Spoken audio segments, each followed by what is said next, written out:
महाराष्ट्रात इयत्ता पहिलीपासूनच हिंदी शिकवण्याच्या अनिवार्यतेवर शिक्कामोर्तब झालेलं आहे। राज्य शालेय अभ्यासक्रम आराखडा 2024 नुसार मराठी आणि इंग्रजी माध्यमांच्या शाळांमध्ये पहिली ते पाचवीच्या विद्यार्थ्यांना मराठी आणि इंग्रजीसह आता हिंदी ही तृतीय भाषा म्हणून शिकावी लागणार आहे। अन्य माध्यमांच्या शाळांमध्ये पहिली ते पाचवीसाठी माध्यम भाषा मराठी आणि इंग्रजी अशा 3 भाषा असणार आहेत। जून पासून सुरू होणाऱ्या शैक्षणिक वर्षापासून याची अंमलबजावणी करण्यात येणार असल्याचं कळतंय।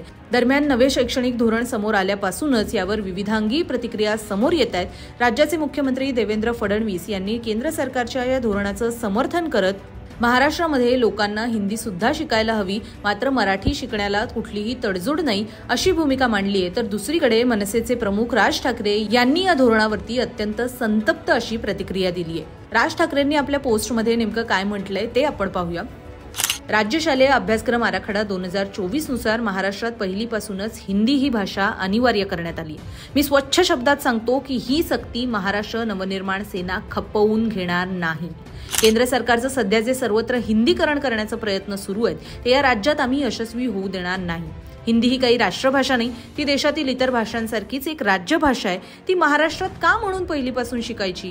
तुमचं त्रिभाषेचं सूत्र जे काही आहे ते सरकारी व्यवहारांपुरतच मर्यादित ठेवा, त्याला शिक्षणात आणू नका। या देशात भाषावार प्रांतरचना झाली आणि ती इतके वर्ष टिकली, पण आत्ताच ही दुसऱ्या प्रांताची भाषा इथे महाराष्ट्रावर लादण्याचे प्रकार का सुरू झालेत? भाषावार प्रांतरचनेच्या तत्वालाच हरताळ फासला जातोय।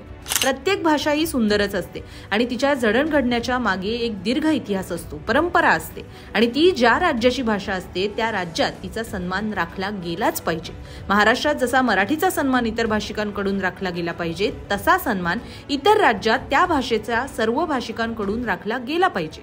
अगदी इतर राज्यात राहणाऱ्या मराठी जनांनी सुद्धा त्या राज्याची भाषा आपली मानली पाहिजे, हाही आमचा आग्रह आहे। पण हे सोडून या देशाची भाषिक परंपराच खिळखिळी करणार असाल तर ते आम्हाला मान्य नाही।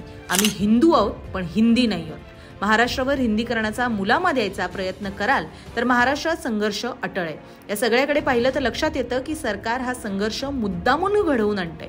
येणाऱ्या आगामी निवडणुकांमध्ये मराठी विरुद्ध मराठी तर असा संघर्ष घडवून स्वतःचा फायदा काढून घेण्यासाठी हा सगळा अट्टाहास सुरू आहे। या राज्यातील मराठीतर भाषिकांनी पण हा सरकारचा डाव समजून घ्यावा। त्यांना तुमच्या भाषेबद्दल विशेष प्रेम आहे असं काही नाही, त्यांना तुमची माथी भडकवून स्वतःची राजकीय पोळी भाजून घ्यायची।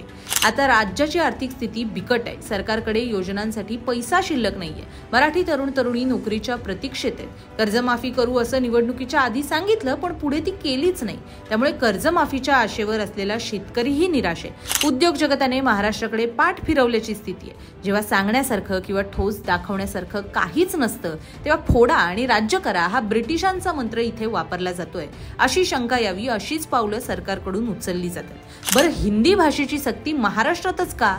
ही अशी हिंदीची सक्ती दक्षिणेच्या राज्यात कराल आणि करून तर बघा, तिथली सरकारच पेटून उठतील। इथल्या राज्यातील सरकार आणि त्यातील घटक पक्ष निमूटपणे हे सगळं खपवून घेतात, म्हणून इथे ही सक्ती केली जाते।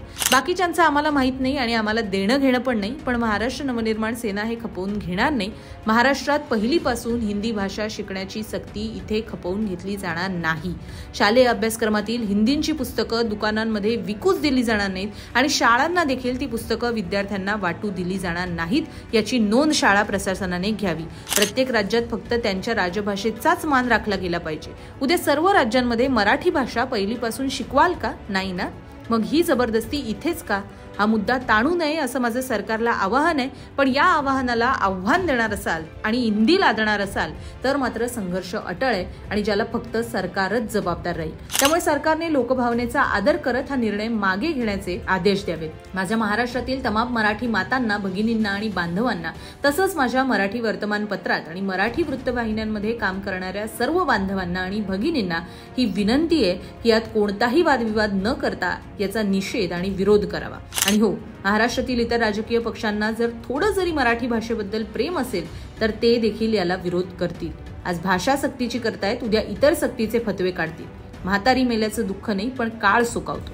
आपला नम्र राज ठाकरे। दरम्यान राज ठाकरे यांनी हिंदी भाषेच्या सक्तीवरती मांडलेली ही भूमिका आपल्याला पटते का हे आम्हाला कमेंटमध्ये कळवायला विसरू नका।